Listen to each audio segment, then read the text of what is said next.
امیہ ابن خلف مکے کے سرداروں میں سے ایک اہم سردار تھا جو کفر اور شرک کا بہت بڑا پیشوا اور اسلام اور مسلمانوں کے حق میں روئے زمین کا ایک بہت بڑا شیطان تھا۔ ایک دن اس کو پتا چلا کہ اس کے کسی غلام نے بتوں کو پوجنے سے انکار کر کے کسی اور کو معبود بنا رکھا ہے۔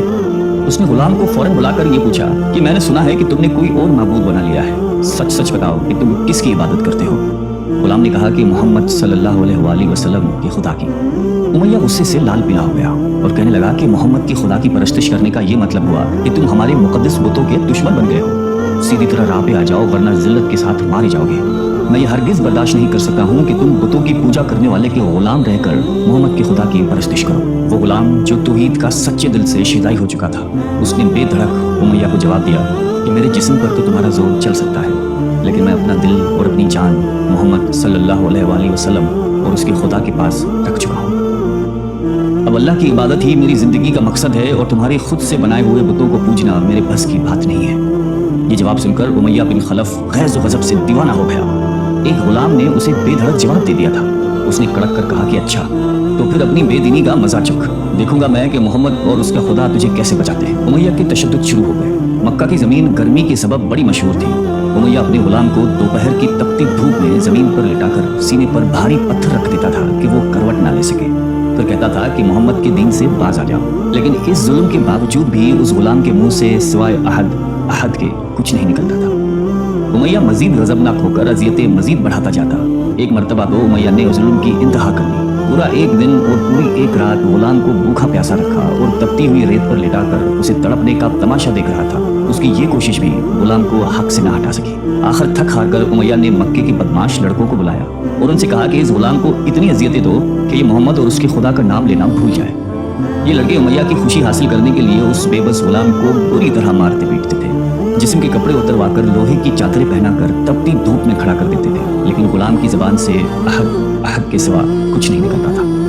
اسلام کی راہ میں یہ بے پناہ اذیتیں سہنے والے صحابی کوئی اور نہیں بلکہ حضرت بلال حبشی رضی اللہ تعالیٰ عنہ تھے۔ انہی ظلم و ستم کے دوران ایک دن حضرت ابو بکر صدیق رضی اللہ تعالیٰ عنہ کا ادھر سے گزر ہوا۔ آپ رضی اللہ تعالیٰ عنہ نے امیہ سے فرمایا کہ اے امیہ، اس بےکس اور مظلوم پر اتنے ظلم و ستم نہ کر، اس نے تمہارا کیا بگاڑا ہے؟ وہ خدائے واحد کی عبادت کرتا ہے، اگر تو اس پر احسان کرے تو یہ احسان آخرت میں تیرے کام آئے گا۔ اس پر امیہ نے نہایت حقارت سے کہا کہ میں تمہاری اس خیالی آخرت کے دن کو نہیں مانتا، جو میرے دل میں آئے گا میں تو وہی کروں گا۔ صدیق اکبر اس جواب پر کافی افسردہ ہوئے، لیکن پھر بھی آپ رضی اللہ تعالیٰ عنہ نے اسے سمجھایا کہ اس مظلوم پر ظلم و ستم کے پہاڑ توڑنا تیری شایان شان نہیں ہے۔ جس پر امیہ نے تنگ آ کر کہا کہ اگر تم اس کے اتنے ہمدرد ہو تو اسے خرید کیوں نہیں لیتے؟ حضرت ابو بکر صدیق جھٹ تیار ہو گئے اور فرمایا کہ بولو کیا دام لوگے؟ امیہ نے کہا کہ تمہارے پاس ایک غلام ہے جس کا نام فسطاط رومی ہے، وہ مجھے دے دے اور اس کو لے جا۔ حضرت ابو بکر صدیق رضی اللہ تعالیٰ عنہ فوراً ہی راضی ہو گئے، جبکہ امیہ کا خیال تھا کہ فسطاط ایک نہایتی کارآمد غلام ہے جس کی قیمت زیادہ ہے اور حضرت ابو بکر صدیق رضی اللہ تعالیٰ عنہ اسے دینے سے انکار کر دیں گے، مگر آپ فوراً راضی ہو گئے۔ تو امیہ کو سخت مایوسی ہوئی اور اس نے ساتھ ہی 40 اوقیہ چاندی کی فرمائش کی، اسے بھی حضرت ابو بکر صدیق رضی اللہ تعالیٰ عنہ نے بخوشی ادا کر دیا۔ حضرت بلال رضی اللہ تعالیٰ عنہ کو ساتھ لے کر دربار رسالت میں حاضر ہوئے اور سارا ماجرا کہہ سنایا۔ آپ صلی اللہ علیہ وسلم نہایت ہی خوش ہوئے اور فرمایا کہ ابو بکر اس کار خیر میں مجھے بھی شریک کرو۔ صدیق اکبر رضی اللہ تعالیٰ عنہ نے فرمایا کہ یا رسول اللہ، میں اسے خدا کی راہ میں آزاد کر چکا ہوں۔ یہ سن کر زبان رسالت سے صدیق اکبر رضی اللہ تعالیٰ عنہ کے لیے کلمہ رحمت جاری ہو گئی۔ حضرت بلال رضی اللہ تعالیٰ عنہ نے اس غلامی میں 28 سال گزار دیے، لیکن آپ چونکہ نہایتی نیک اور پاکیزہ طبیعت کے تھے، لہذا جب حضرت صلی اللہ علیہ وآلہ وسلم نے دعوت توحید دی تو آپ نے فوراً اسے قبول کر لیا اور یوں آپ سابقون الاولون کے مقدس جماعت میں شامل ہو گئے۔ رہائی پانے کے بعد حضرت بلال ہمیشہ آپ صلی اللہ علیہ وآلہ وسلم کی خدمت میں حاضر رہتے تھے اور دل و جان سے نبی پاک صلی اللہ علیہ وآلہ وسلم کی خدمت بجا لاتے۔ آپ صلی اللہ علیہ وسلم حضرت بلال کو کسی بھی چیز کا حکم دیتے تو آپ اپنی جان بھی لڑا دیتے۔ غزوہ بدر سے لے کر غزوہ تبوک تک تمام غزوات میں شامل رہے، لیکن حضرت بلال کی اسلام کے لیے سب سے بڑی خدمت اور ان کے لیے سب سے بڑی سعادت اسلام کا سب سے پہلا مؤذن ہونا ہے۔ ہجرت کے بعد جب مسجد نبوی صلی اللہ علیہ وآلہ وسلم تعمیر ہوئی تو آپ صلی اللہ علیہ وسلم نے آپ کو اذان دینے کا ذمہ سونپا۔ آپ کی آواز نہایت ہی دل نشین تھی اور اس میں ایک ایسی تاثیر تھی کہ اذان کی آواز سن کر لوگ سب کام چھوڑ چھاڑ کر مسجد کی طرف دوڑتے۔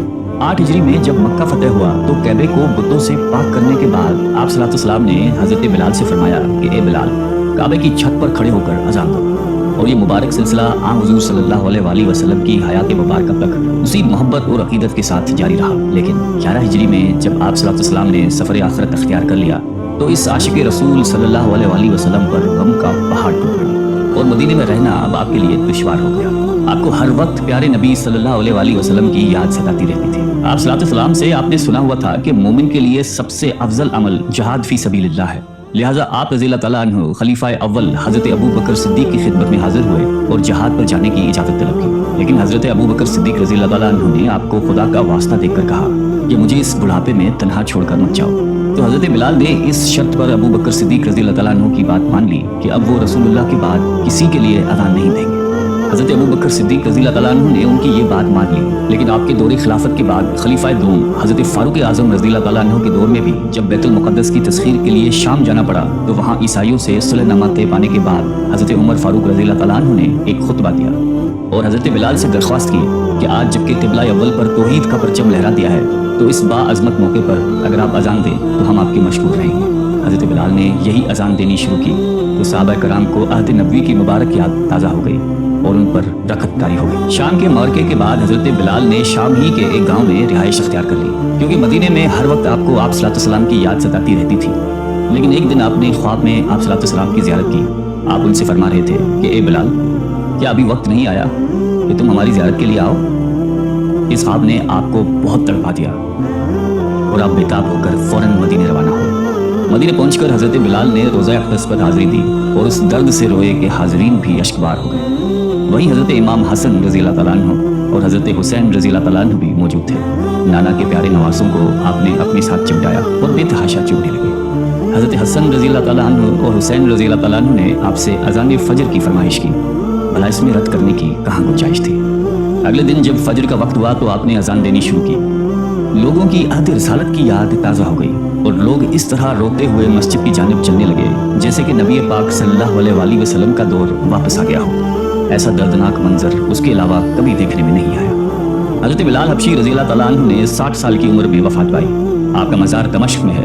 آپ کو دربار رسالت میں خاص مقام حاصل تھا۔